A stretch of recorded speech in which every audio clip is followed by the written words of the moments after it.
emergence fundamentally starts with a theory that is kind of the scientific and philosophical concept that refers to a phenomenon of complex systems that arise from very simple interactions. So there's this notion that these individual components emerge to become the greater than the sum of their part. Neurons in the brain become ideas, ideas manifest into notes, notes turn into product requirements, documents turn into applications, applications become industries, ecosystems, so forth and so on. You could even look at much higher level concepts like emergent properties of consciousness, right? Like what's going on in the brain for these individual neurons to come together, the neurons that fire together, wire together to become ideas, concepts, spiritual beliefs, religious beliefs, political beliefs and systems, and how those emerge to become your own identity. People don't take to change well, right? Change is really, really difficult. And the environment that we're moving into from a change perspective is going to be frenetic. The rate is going to accelerate exponentially. And given that we don't handle it well, we won't be able to match the pace in which things are growing. We simply just will not be able to keep up with the rate of change. That is a given. It's beyond our control. But what we can control is how we respond to change, our ability to adapt. Right? We're going from survival of the fittest, that mindset is survival of the fittest, to survival of the most adaptable. So this notion of being adaptable in the face of change is going to be absolutely paramount. And that's why emergence now is such an important conversation to have, because adaptability underpins the emergent mindset. It's one of the core pillars of having an emergent mindset.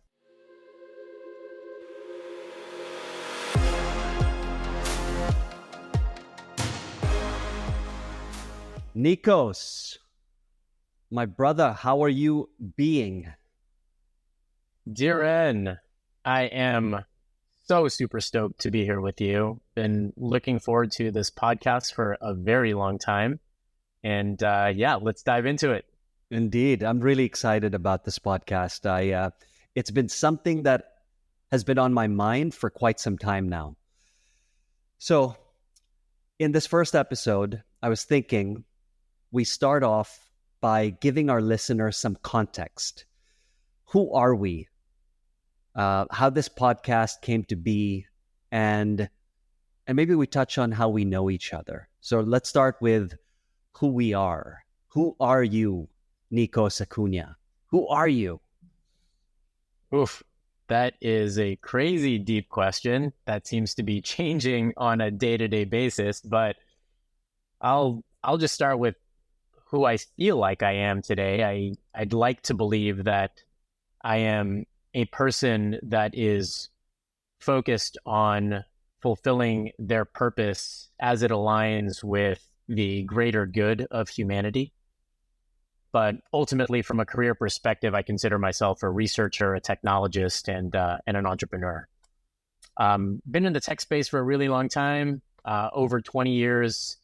Everything around strategy, product development, go-to-market, analytics, building data products, and then for the last 10 years or so, with a focus on artificial intelligence, machine learning, natural language, and really looking at data products from multiple perspectives, both as a data practitioner and product developer, but then also looking at AI for more of a macro perspective and how it's going to impact humanity and society as a whole. So that's been my focus area over the last 5 years, is just looking at all of these implications as they've culminated into what we know today as kind of the biggest tech explosion since the web, right? And I cut my teeth as a specialist in R&D, running innovation labs for big tech companies. I started out, in the media tech world, so fundamentally understanding how data works and ultimately how that materializes into our proprietary rights within data ethics. In the media tech space, as you know, it fuels everything that we do, the decisions that we make, and how we understand social media, how it impacts our behavior for better or for worse. and ultimately how that transcends into the AI space as we know right now. You know, working with a lot of these blue chip brands in the media tech space, the Rocket Fuel IPO in 2013, the acquisition of X+1 in 2015, and then ultimately the sale of Seismic into Amazon um, of Seismic into Amazon in 2017 just gives me kind of that purview into kind of like that wild Silicon Valley ride, as both a tech employee, a tech founder, tech co-founder, and an entrepreneur, just seeing all sides of kind of what this industry is doing to humanity. But then also as a researcher, having kind of this fundamental curiosity for not just how the world works, but how we are experiencing the world, and how, more of these soft skill sets like having an abundance mindset versus a survival of the fittest mindset, a scarcity mindset, will impact the world, and really how to apply those aspects in my day-to-day life as not just a tech thought leader, but somebody who really cares about humanity and what we can do to impact our future. Beautiful. To really impact humanity, that's a big mission, and that's really inspiring for me, because I've seen you transform to, I mean, we'll get into how we know each other. I'll let you take that. But as far as who I am, I'm a father, a husband, a dog lover, an endurance athlete, and a nature lover. So I started my career in consulting in the Valley during the .com bubble. It was very exciting because it was at a time when you could throw a business plan up in the air, and before it landed, you were funded. It was it was an insane environment to be in, and I was really fortunate to be in the Valley during a time when all this was unfolding. And because I was in consulting, I had the opportunity to peek behind the curtains of how Fortune 500 companies would run, and then go all the way to the other end of the spectrum, where I would be at a desk with a couple of founders, and I was brought in to basically implement the technology in order for them to realize their vision. So I've seen change management in Fortune 500 companies and small startups, and got front row seats to why Fortune 500 companies are not able to innovate as quickly as small startups in the Valley could, and now globally. So seeing that was a great, an incredible experience. It was an incredible training ground. But my timing was impeccable because I graduated from college. We graduated from college. And a couple of years later, the Valley went from .com, .boom, to .bomb, right? There were graveyards everywhere. And it was at that point that I had this entrepreneurial itch.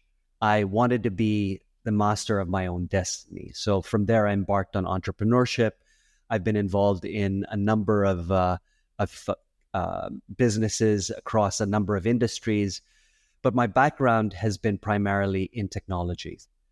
From there, I started a number of businesses. I invested in some. I had some colossal failures. I've had some successes along the way. But a few years ago, as I was going through my entrepreneurial journey, I went through a phase, a dark night of the soul phase. It was a very challenging time, to say the least.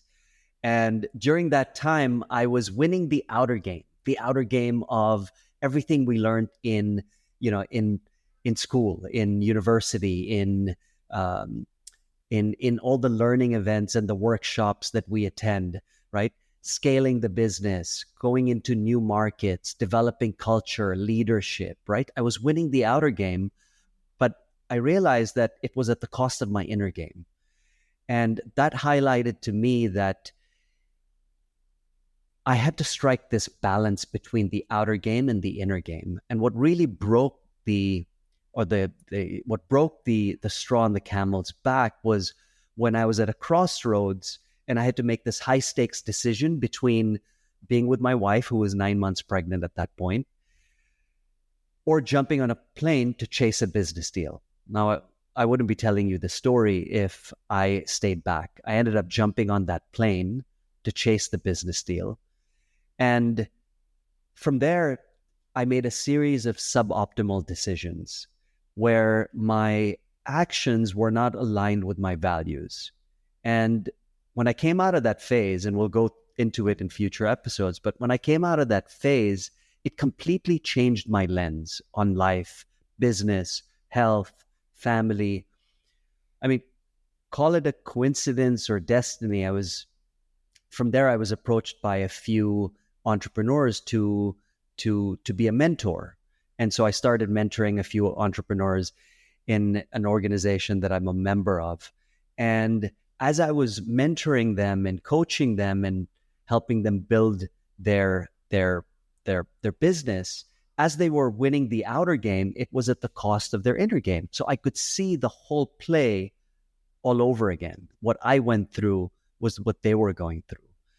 And that's when I found my passion, my purpose of spreading the idea of the inner game being that conversation that you're having in the privacy of your mind. You know, that conversation can be a really empowering conversation, or it can be an incessant chatter, like a crazy roommate. And that inner game is what drives everything that we're trying to achieve, right? So for a long time, I looked at life as an outside-in game when, in fact, I had reality backwards. It was an inside-out game. Anyway, enough about me. I think if people want to learn more about us, they can find us on the internet. But what they won't find is how we know each other. So how do we know each other, Nikos?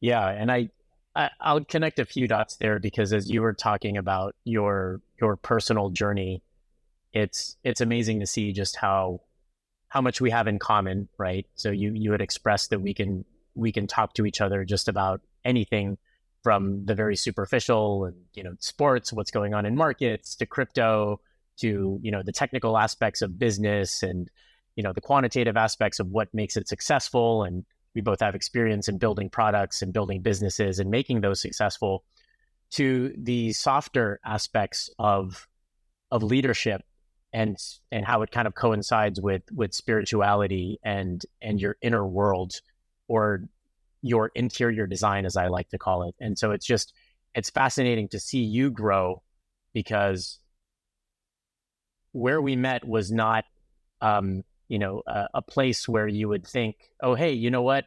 Let's, I'll just say it. Like we met in a fraternity, the Omega Phi Alpha fraternity. We lived in a house in UOP together. We lived in a house together. 30 other guys. With 30 other dudes. And and not to say that didn't build, sustainable and really valuable relationships in our lives. But back then, we went to a school, UOP, which was, an amazing private college in the West Coast. It was kind of like a West Coast Ivy League, right? Not that you would see like a Harvard or a Stanford, but it was a solid school in its own right. In terms of private universities with really, really strong academics. The business school is still, best in class. The dentistry school is still best in class to this day. But the circumstances in which we met were purely superficial. Let's call a spade a spade. It was about social gathering, and it was about having a good time back then. Academics were just like a portion of your life, but it was about establishing the social network that you have, and then kind of just having a good time as a result of it. And so hearing you talk about your personal growth and transformation, what I will say about, even though, we met under those circumstances, you were somebody that always seemed to be above it. And I don't mean that in kind of the elitist sense, like thinking that you were better than everybody. You just seemed like you always had your shit together, and that you were on to the next, meaning you had already created space for kind of the next phase in your life as a tech consultant. So I was like, oh man, like Dhiren, he's already working in tech consulting. Like, what's he going to do next? And then right after that, you were like, I'm going to, start my own business. So I always saw you as kind of paving the way for me as a budding entrepreneur as well. So I was watching you kind of blaze your trails, and it's just really beautiful to watch and see your growth as well. But yeah, that's where it all began. UOP in the late 90s, and then right into the tech boom and bust, which was a very, very amazing time to be alive. Yeah. That was an incredible time in my life, meeting such a diverse group of people and learning how to influence everyone, because we were all equals, right? Yes, some were more senior because, when I came in to the fraternity, I was a sophomore, and there were juniors and seniors. But once you were in, everyone was on equal footing, and being able to learn the subtle art of influencing people around you to get them to, see your perspective, or to, get them to drive you to the local store so you can grab dinner was definitely lessons that I'm able to leverage to this day. So how did this come about, this podcast? So like I said, I've been thinking about this for quite some time, and I wanted to ask you, I haven't told you this story, so I'm going to be telling this story for the first time. Do you know how this came about? Do you know when I got the idea of reaching out to you? Do you know where it was? Or where was I?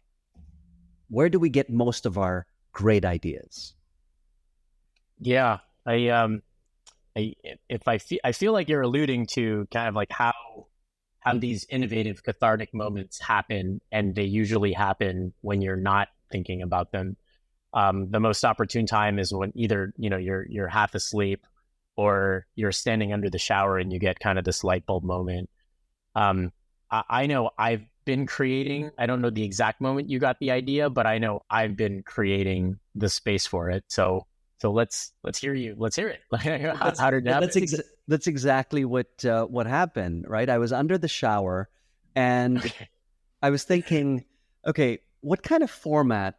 Because I've been thinking about this for at least 6 months, right? Putting out my message, sharing insights, and riffing about things that I care about, and hoping that would land on an ear of someone who needs to hear what I'm speaking about, and transform their life by sharing an experience. And just that in itself is a very powerful concept, right? And so I thought, okay, podcast is definitely something. It's a format that's growing, and it's definitely a medium that I want to be a part of. And I started thinking about the format, and standing there, and I thought, who would be the perfect co-host for this journey? And the first name that came up was Nikos, was you. And I think a big part of that is subconsciously, whenever we speak, I always walk away with, it feels like a brain spa. I feel like I come out with a lot of notes, new perspectives. You've always challenged me to think differently. You've always introduced new perspectives, insights that, I didn't see, or you've allowed me to connect certain dots that I didn't even know could be connected.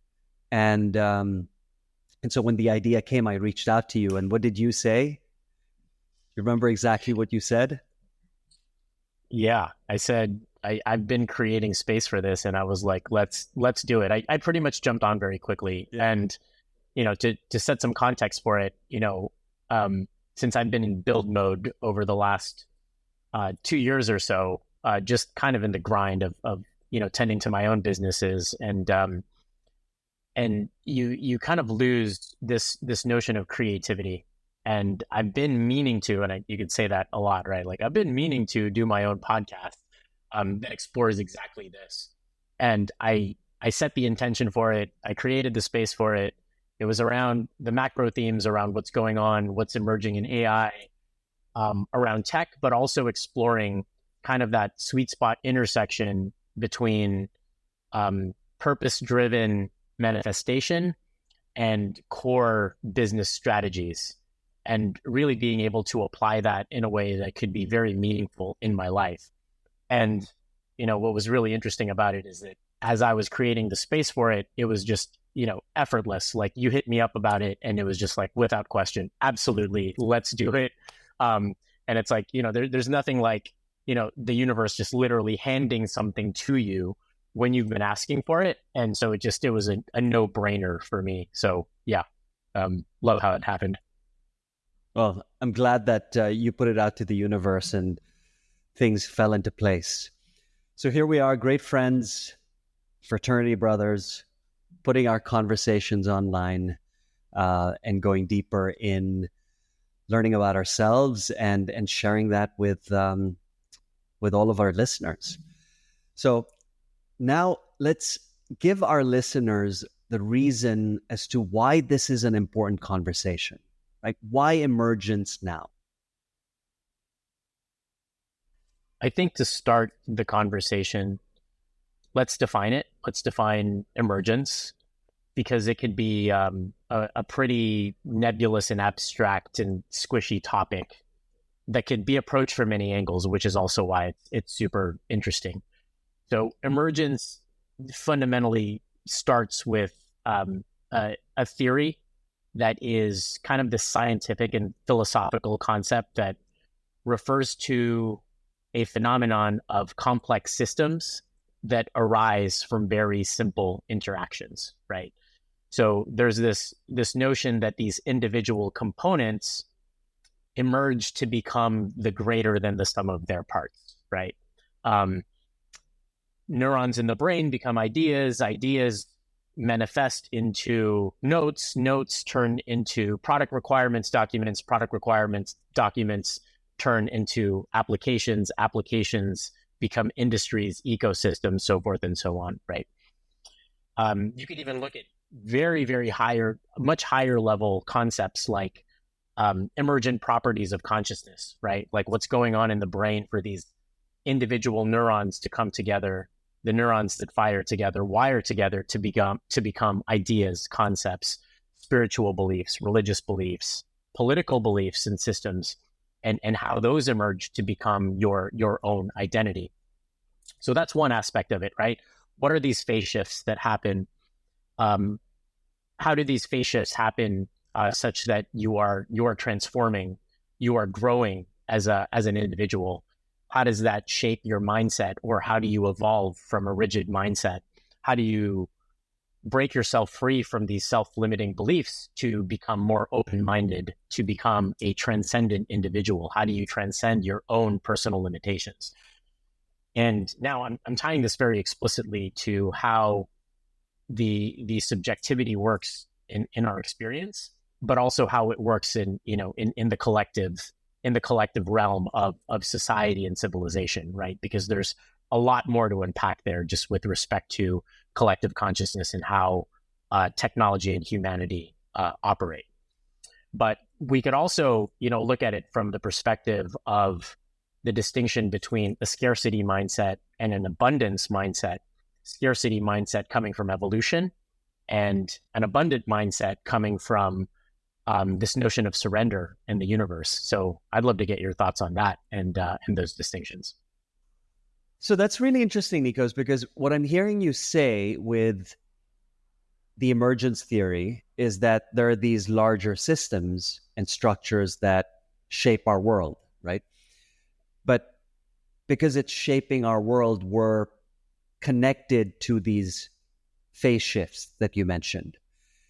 And to me, the way I think about why emergence now is an important conversation to have is because, I look at in the work that I do, either in business as an entrepreneur or in my work in the inner game and coaching entrepreneurs, and just my overall observation of my environment, people don't take to change well, right? Change is really, really difficult. And the environment that we're moving into from a change perspective is going to be frenetic. The rate is going to accelerate exponentially, right? So, and given that we don't handle it well, we won't be able to match the pace in which things are growing. We simply just will not be able to keep up with the rate of change. That is a given. It's beyond our control. But what we can control is how we respond to change, our ability to adapt, right? We're going from survival of the fittest, that mindset is survival of the fittest, to survival of the most adaptable. And for the listeners, I just want to share, we've been having some tech issues the last few couple of hours, which is interesting because we're tech guys. But Nikos is in Chicago, I'm in Dubai, and this is the first episode, and so we're going to get the tech down without a doubt as we go along. But going back to Emergence Now, why this is an important conversation, it reminds me of a conversation that I actually just had with a client today about how, so he's a marketing, let me give you some background. He's a marketing executive, and we've been working for a couple of years, and I've watched him go from, a traditional marketing executive where, he lived in a world of print ads, TV commercials, billboards, right? Things that you're very familiar with in your journey. You've been in that world. And, all of that was enough to attract customers and boost sales, right? And boost revenue. But with the rise of the internet and social media and, everything that we're seeing, marketing has undergone a rapid, dramatic shift. The change has been frenetic. It's been exponential. And it's only going to accelerate as new technologies emerge. And we have to adapt our behavior to continue to evolve with the changing time. So as a marketeer, he would have felt really overwhelmed in the past, right? In our conversations. And I'm sure anyone in that situation would, as he did. But because he may not have been, sure of how he was going to keep up, that would have created a lot of overwhelm.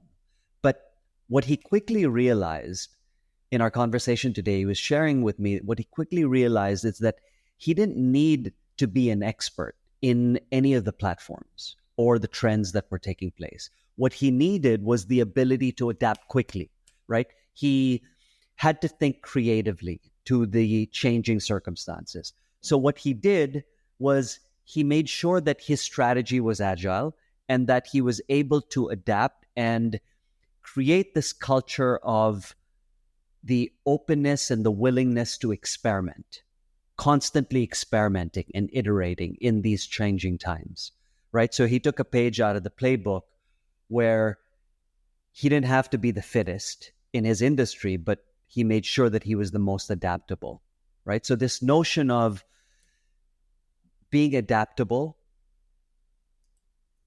in the face of change is going to be absolutely paramount. And that's why Emergence Now is such an important conversation to have, because adaptability underpins the emergent mindset. It's one of the core pillars of having an emergent mindset.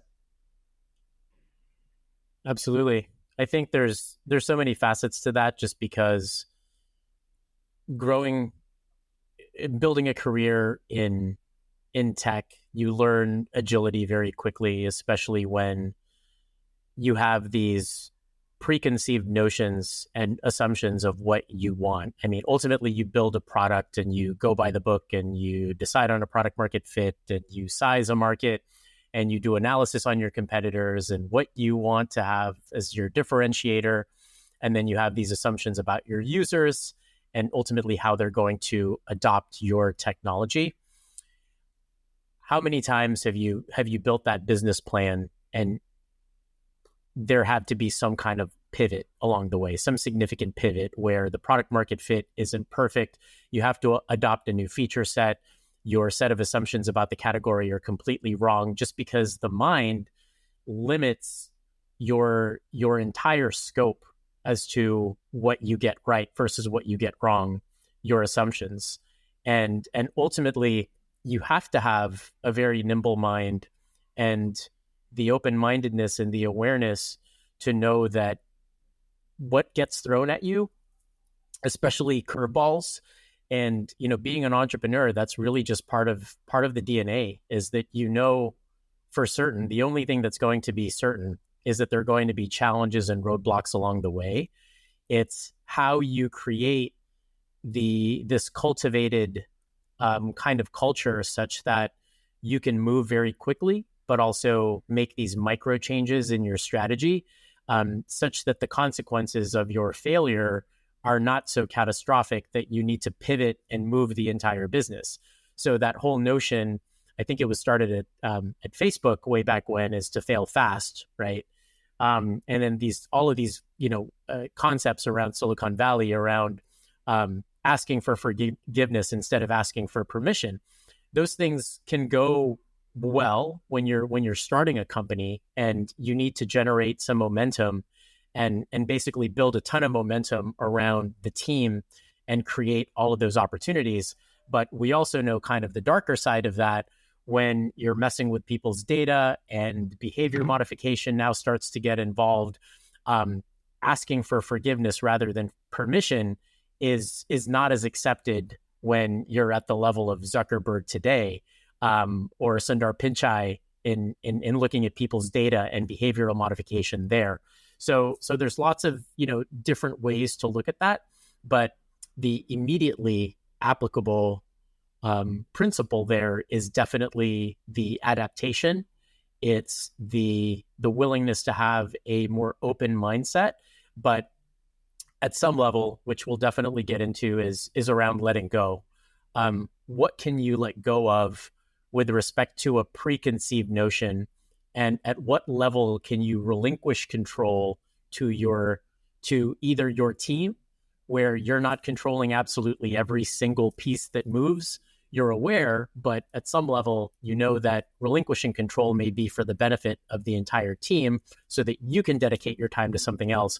And then there are some cases in which you want to relinquish your control to, let's call them the greater forces that be, which helps you come into better alignment with what your company is doing and establishing the value that way. Yeah, well said. I, as you were going through that, I thought of this notion of, or I was thinking of this notion, it triggered a notion of leadership and how, in the past, leadership was all about being the smartest guy in the room, and how that's changing. And, in my conversations with entrepreneurs and leaders, everyone is trying to be even more self-aware, right? We spoke about this earlier. And if you are to let go of preconceived notions, and a lot of what you said is about unlearning to learn, what we need to learn, we have to unlearn and let go of certain preconceived notions, biases that we carry. In order for us to do that, it's a process. We need to be more self-aware. And so the leader is no longer the smartest guy in the room in the age of AI, where knowledge is now a commodity, right? It's going to be the most conscious person in the room that's going to be the leader. What are your thoughts on that? Yeah, I love that. I think knowledge is commoditized. Technology is becoming commoditized. infrastructure is commoditized, as well as even those that we deem the most valuable in the tech space, like coders, engineers, data architects, those that are the most technical are seeing shifts in their own workload with respect to how AI is augmenting, changing, transforming the very nature of their creative work. In a way, to your earlier point, and to the degree in which the accelerating change is becoming so vast that more people feel like they're getting left behind. So what this creates is definitely some opportunity, but there are still people that are learning how to spin up a website. I mean, we're talking skill sets from like 1998, right? The SMBs, the mom and pop businesses that have been running for 30 to 50 years that are word of mouth businesses, and how their own lead funnel are just basically generated through word of mouth. Traditional consulting business, retail businesses, bricks and mortar, from bricks and mortar to bricks and clicks, things like that. So I agree with the notion that knowledge is commoditized because tech is becoming commoditized. So as a leader, the best that you can do is to inspire your team and create an environment in which people want to work there, and also are not being strategic to the point of trying to control absolutely everything. But this goes back to that notion of letting go a little bit, being conscious, being self-aware. But I feel like the leaders of the future are those that can take the existing technologies and not only skate to where the puck is going, but really drive a sense of purpose and mission to what they're building, and instill that form of inspiration to those around them. I don't see an AI replicating those types of skills very, very quickly, even though ChatGPT can write a fairly good keynote these days. So yeah, it's interesting to see. Yeah, there's a lot to unpack there. So anything else as we wrap this up, episode 1, and we start setting the stage for episode 2, where I'd like to get into going deeper into the emergent mindset, and maybe we can unpack the survival mindset versus the emergent mindset and what that actually means and our distinctions of the two. Yeah, absolutely. Let's definitely dive into it in episode 2. I just look forward to all of the seeds that we've planted. I feel like this project is going to blossom in numerous ways, and I look forward to how this impacts our journey and how we flourish and grow as a result of it. Absolutely. All right. Thanks, Nikos. I will catch you in the next episode. Thanks for listening. Sounds good, Dhiren. Thank you. Thank you for tuning in to Emergence Now, where we explore the emerging trends, technologies, and ideas that are shaping our world today for you to discover yourself. We hope you enjoyed this episode and gained valuable insights that you can apply in your own life. If you want to stay up to date with our latest episodes, be sure to subscribe to our podcast on your favorite platform. And don't forget to follow us on social media, where we share additional content, engage with our community, and keep the conversation going. Thanks again for listening to Emergence Now, and we hope you'll join us for the next episode.